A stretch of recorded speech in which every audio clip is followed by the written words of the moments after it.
Cringe because I think the next thing that's coming is polo. All right, number two, you want to show enthusiasm. You want to prove that someone's enthusiastic and fired up about a campaign. This gentleman here, look at his face. Look at that. You didn't do that last night. All right, this guy got up at 5 in the morning to do that.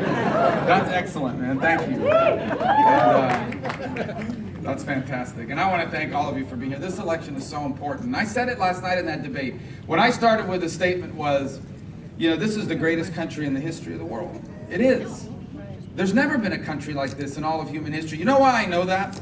Because I was raised by people that grew up somewhere else. And when you're raised by people that know what life is like in other countries, they know how special America is. And it was special because it was founded on a very powerful principle, which is the idea that your rights don't come from the government. Your rights come from God. And that the job of government is to protect your rights, not to decide them. That makes us different from the rest of the world. Every other country thinks your rights are what your leaders allow you to have. But we believe our rights come from our Creator. That's what led to free enterprise.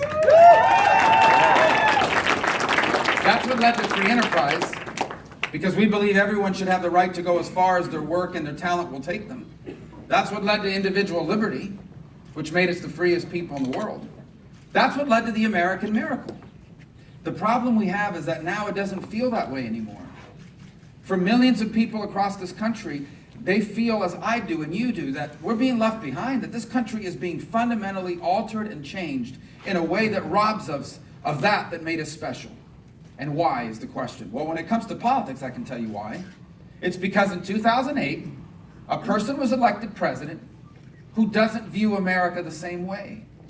He does not believe in free enterprise. I don't care how often he says it. He uses the right words because, you know, he's not going to say, I think government should dominate the economy, because he won't win an election. I mean, Bernie Sanders at least admits he's a socialist when he talks about the role of government. I'm saying Barack Obama just doesn't believe in free enterprise the way you and I do. He doesn't go as far as Bernie Sanders. He comes real close. And so do their policies about government dominating our economy.